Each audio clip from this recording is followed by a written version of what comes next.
Great news, folks. The most consequential real estate event, in my opinion, for 2025 has finally been scheduled. It is on the book. It is called Resi Day. This is year number 2 and promises to be bigger and better than year number 1. And here is Lance Lambert, the host of that event. Lance, last year was amazing. Was lucky enough to be in New York with you for the first one, and can't wait for the second one. What do you got on tap for year number 2? Well, first of all, I don't know if that's true. I think yours was probably the best, especially for single family rentals. It was a great conference earlier this year, and it was fun to be in it both so far. And so Resi Day is a bit different. It's not all just single family rentals. It's kind of focused on like, where is the housing sector going from here? Where is the housing market going from here, right? Where are the areas of opportunity for investment? Where to deploy money? Where are the areas of risk, right? And headwinds, tailwinds, all of that, and just kind of an interesting conversation of people across the housing sector. So a little bit of single family rentals, a little bit of build to rent, a little bit of home building, a little bit of mortgage, and then also just some interesting companies and personalities, right? You spoke last year. We had Rome, that a company that helps with assumptions. And some different companies that are kind of being built. And it's just kind of an event that I'm, winging it. Second year, I had like 180 people come last year. Hopefully it'll be bigger this year. And there are worse places to be trapped for a day or 2 days than New York City. Yeah, you go to New York, taking the sights and sounds. I love the fact it's on a Friday. That way you can get some events in over the weekend. It's a genius plan. And again, I think Resi Day is the most consequential real estate event of the year because, again, you're able to tap into your Rolodex. You are very much, have relationships and you're getting bigger and bigger guests. My event's very much educational, inspirational kind of, investor. Yours is more, how do we fix the housing market? I remember last year, for example, every speaker got the same question, right? If you had a magic wand and you could do one thing, what would you do to fix the housing market? And these were coming from, in the collection of responses, it was eye-opening. So don't downplay Resi Club or Resi Day. It's going to be amazing. You want to announce a very special speaker. Sounds like you've already inked, and it's going to surprise a lot of people because, again, your Rolodex is growing and you got a heavy hitter coming in. Yeah. So earlier this month, Trump signed the reconciliation tax overhaul. And if you remember back in May, Scott Bessent, Treasury Secretary, said that after reconciliation and taxes were in the rearview mirror, that Freddie Mac and Fannie Mae conservatorship would move up the docket. And so here we are, right? Taxes are done. Some of the trade deals, while they're not necessarily there, they've a little bit of progress on some of them, right? And so it looks like as trade now kind of comes in more to focus after taxes, next after trade is Fannie and Freddie, it looks like. And so one of the speakers that we have is going to be FHFA Director Bill Pulte. Bill Pulte, grandson of William Pulte, who founded Pulte Group. This guy built up this huge social media presence. And then when we had the new administration, he was announced as the new FHFA Director. And the thing about his job is that he has 2 of the Fortune 50 companies that roll up to him, Fannie Mae, Freddie Mac, right? 2 ginormous behemoths of housing. And if you want a little bit of a refresher for some of the audience who kind of wants to remember kind of like what Fannie and Freddie do, Fannie and Freddie were started multi-decades ago, right? One came out of the Great Depression, and then the other was a few decades later. And pretty much what these government-sponsored enterprises do is they help to keep the mortgage market running smoothly. They don't issue loans themselves. Instead, they buy mortgages from lenders, bundle them into mortgage-backed securities, guarantee those securities if they default. And pretty much what the process then does is it frees up those lenders to do more loans, right? And it creates a smooth running mortgage system where there's a flow of capital, people can get access to debt. Fannie and Freddie ran into issues in the 2008 crisis, right? All of those mortgages started to go bad, and they were on the hook for those mortgages. Yep. Now, if they would have just have imploded, right, and the government not stepped in and backed up Fannie and Freddie, so then they could continue to support those guaranteed MBS securities, it would have been a complete meltdown. It would have been over. Yeah. And so whatever 2008 was, it would have been worse if Correct. the mortgage system implodes. And so Fannie and Freddie got put on the naughty list. They've been in conservatorship since 2008, I think maybe September-ish that year. I think so, yeah. Mm-hmm. Something like that. And, they paid back the government. They've gotten and some profitable. Yeah. And then some, yeah. So, the government's kind of, Treasury's kind of scooping, right? Yep. And they're behemoths, right? They have balance sheets, each of them around around $1 trillion, I think is one of them is 1.4 trillion. I think actually I could give you the numbers on that. Let me grab it. Yeah, one of the things, while you grab that, one of the things I want people to realize, I got to give this. Fannie Mae is 4.3 trillion. 4.3. Whoa. They're just numbers that are eye-popping. Yes, eye-popping. Wow, 4.3. Well, I don't think we said the date yet. Let's get the date out of the way. When is this great date? Yeah, Friday, November 7th in New York City.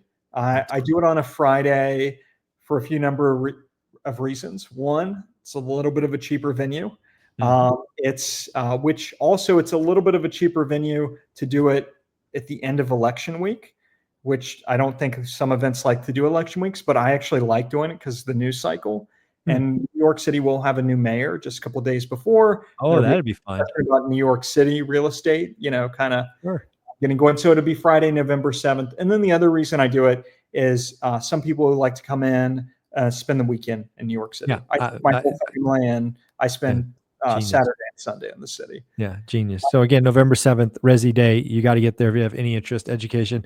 I think having Bill Pulte is going to be really interesting because I think there's going to be a lot of things that happen between now, July 17th, and November 7th, not only with FHFA and Fannie Freddie conservatorship, but also perhaps some stuff around Jerome Pal. Obviously, Bill Pulte has taken a laser focus on Jerome Pal. And if you follow him on Twitter, man, woo, he is lighting Jerome Powell on fire. So it'd be very interesting to see what happens over the next 4 or 5 months. Yeah, and he's definitely a character. He's the thing is here with Fannie and Freddie, even if they don't come out of conservatorship, there's a lot of other things that could potentially happen to them. Oh, for sure. That aren't necessarily that and aren't necessarily nothing happening. Scott Bessent has talked about privatizing them. His big thing that Scott has brought up multiple times is that they don't want to do anything that's going to widen mortgage spreads. And so mortgage spreads being the difference between 30-year fixed mortgage rate, 10-year treasury yield, the spread that me and you talk about a lot, they don't want that to widen, right? And put upward pressure on mortgage rates. And so then Pulte came out and said, well, it's not really privatization, it's taking them public. And so we don't even know what that means, right? We don't know what he means by that. Does he mean keeping them in conservatorship, selling off more of the shares, right? To kind of gin up more revenue, taking some of them, less government control of them, but still keeping them in conservatorship, keeping the quote unquote implicit guarantee. So how it pretty much works right now is there's an implicit guarantee. The government doesn't actually come out and say, we will support Freddie and Fannie if they go belly up, right? That they don't have it written in the law, but the market pretty much knows, well, if they're in conservatorship, like the government. Yeah, they're there. Yeah. So if they were released and they were just released with nothing, no guarantee, anything like that, you could potentially have a widening of the mortgage spreads for sure. As investors demand more premium, right, for their additional risk. No doubt. The other thing is if they're out of conservatorship, they might need to hold more in reserves. Yeah, collateral. Yeah. Again, could put upward pressure on the the yields. And now if they're released and the government writes into law an explicit guarantee, that would lower the risk, right? For sure. Mm-hmm. Now I don't know how they would release them and do the implicit guarantee, but maybe there's this wink, nod, and then there's probably still less of a widening. Yeah. Well, the good thing I think about Bill is he's been laser focused. He's very clear. All the nonsense, all the theater with social media and all that, he's laser focused on getting mortgage rates lowered. That's what Bill wants. Exactly. Him and Besant. Yep. Yeah. And again, we're going to have 4 months, lots of theater, lots of actions between now and then. The fact that you got them locked in for November 7th is amazing. Can you kind of tease any other speakers, or you want to keep them hidden for a minute? I can tease a little bit. I'm going to have Sean Dobson, the CEO of Amherst. Amherst is the 4th largest institutional owner of single-family rentals. They have 44,000 single-family rentals. Sean, in terms of the people that I talk to in housing, I don't know if there's really any, he knows a lot more about how, his knowledge of housing is crazy. He made a ridiculous amount betting against the housing market back when MBS blew up. And his background before he started Amherst and before he got into SFR and all of that, he spent multi-decades in MBS. That's his background. Got it. That makes sense. And stuff brought him in during the crisis to advise on the market. And so he's been a part of the 2 biggest bets. And actually you kind of have too, just from a different type of different lane, but the betting against housing, which I kind of view your bet against housing when you sold off. Yeah, I sold them all. I sold them at the peak, sold all 8 and bought some apartments instead. Yep. His was, shorting the MBS market. And then once that, the market crashed and you would kind of, bought back into SFR. Yep. He created this fund in Amherst to buy single family rentals, and they accumulated 44,000. Wow. And then, they were accumulating more too during the pandemic housing boom. And so the thing I want to ask Sean is where do they want to put capital now? Right? What are the next build to rent? Is it, what's he going to be doing? I love that. Years? Yeah. Where does the big money, where do they want to go? Right. And so that's what we'll have Sean there for. All right. You got one more tease for us? Let me think about it. It's all right. We can get more names later. I'm just trying to, jerk. I do have, he was there last year, John Rogers, the chief data and analytics officer at CoreLogic, which is now. Yeah. He has a team of 200 meteorologists, data scientists. Yeah. And the interesting thing about CoreLogic, which is now Cotality, is they actually create risk scores for every individual property in the country for insurance. So all the properties you own, Super, they have it in their spreadsheet, nice. The risk on these properties. And they sell this to insurance companies. And it goes into the formula for setting premiums. Yep. And so, I think if people want to learn about the insurance market, I think there's a lot that John will be able to share. That's amazing. Folks, you got to be there. Resi Day. If you're on the East Coast, you have no excuses. Shoot, if you're on the West Coast, you should get yourself there. Spend the day, Resi Day, and then enjoy New York in November. It is going to be amazing. Where can they go to get tickets? Is it on Resi Club Analytics, or where do they get tickets? Yeah, so if you Google Resi Day 2025, you'll be able to find details on early bird tickets. Right now, we have them 60% off until August 31st. Very cool, folks. Well, I'll go try to find the link for you all and put it in the show notes so it's easy for you. Resi Day, get your butt there. Thanks, buddy.